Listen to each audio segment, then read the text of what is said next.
We begin? Okay, great. Let's start. So, just before moving into the presentation, I'd like to just see a raise of hands to understand how many of you believe your left brain as to how you behave as opposed to the right. So, right is obviously more creative, and left is more analytical, rational. So, creative, raise your hands. Everybody thinks you're analytical or rational? Okay, how many of you are rational? There's obviously a few over here who don't think they are neither analytical nor creative if you're not raising your hands. So I'll just assume that we live in a world today where we obviously as adults we have become more analytical and rational in nature. How many of you recognize this technology? Is it really a technology anymore? A floppy disk? Yeah? How many of you have actually used one in the past? Okay, so a lot of you are from my generation. Right? And how many of you have no idea as to how a floppy drive works? Okay, not so young really. Okay, so I have an 8-year-old and he's now 9, I keep saying it. But he recently turned 9, and one of the things we did after I moved back from the US was we emptied all the junk from my trunk and we discovered all these floppy disks. So the only value of these floppy disks today we had was doing some artwork around it, because he still can't understand how does one use a floppy disk, because any technology or data in his mind is there in the cloud. And he keeps saying this and I keep saying no, it's here, right? But there isn't any cloud, cloud up there where you find any data, right? And he feels all this is really early human. So in his mind, early human technology actually started with the floppy disk. So a little bit about myself. After I moved from the US, my world obviously flipped in this way, and I was forced to think very creatively. And in some ways, it really disrupted the way I was operating my ways of life and actually work. So a little bit about me.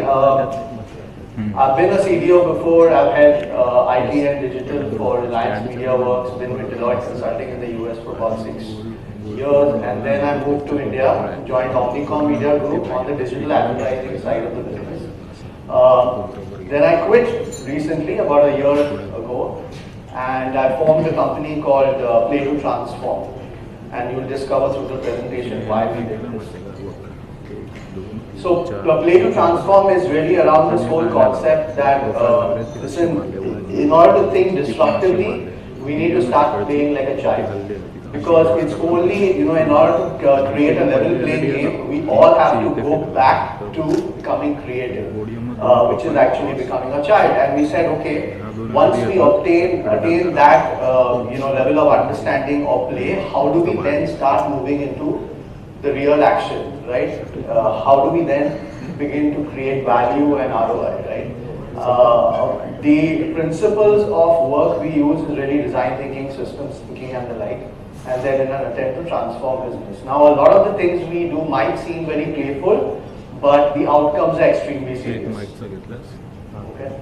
So I'm not here to give you an action story as much as we hear about digital transformation, and as much as we think we are transformers. I'm not here to speak about that. Neither am I here to speak about any quirky account of Instagram and Snapchat and all of that which you've been seeing of crazy robots here and there. I'm actually here to speak to you about a tale of opportunity. And the opportunity goes like this. In order to really understand where do we stand today, we need to understand how technology has evolved around us. Right? So have a look. I really believe that technology is truly an extension of ourselves, right?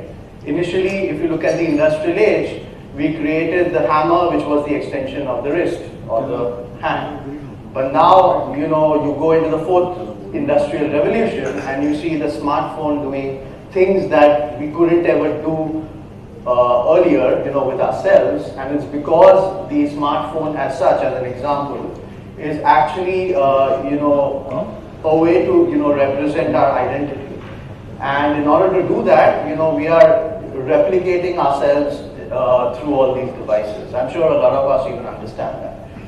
But here's what we are doing. We are instantly able to use these platforms and are able to search, work with each other and co-create and also share a lot of these things. So how many of you are not on Snapchat?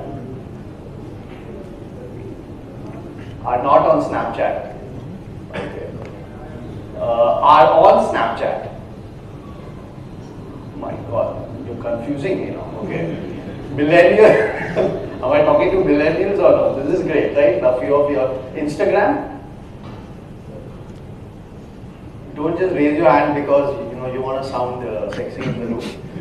Yeah. So about say 60%. How many of us have not been on Siri and WhatsApp?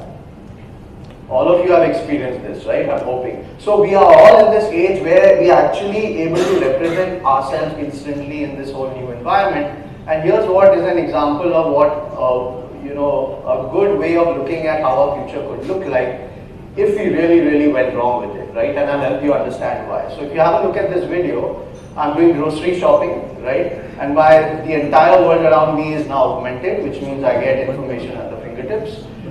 Anything I use to buy, I get information. But here's what beautifully happens is with any technology, I have the ability to get hacked, and I do get hacked. The hacker plants this thing inside the code, which starts representing me as Emilio.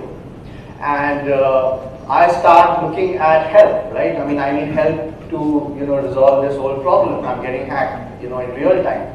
So I reach out to the brand and I say help.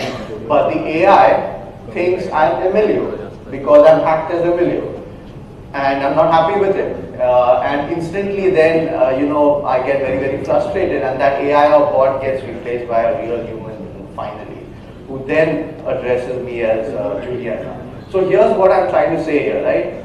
Our world tomorrow is going to be surrounded by all these technologies, which are going to augment our experiences. Yeah. But the number one thing we need to keep in mind is our privacy and security. So anyone over here in the IT space, in the tech security space, right? Hottest jobs out there, right? And I'd love to be in that industry, to help out in any way I can. But here's what I'm trying to say, that the world around us is going to be full of experiences. Anybody wants to guess as to what this looks like if you haven't seen this before?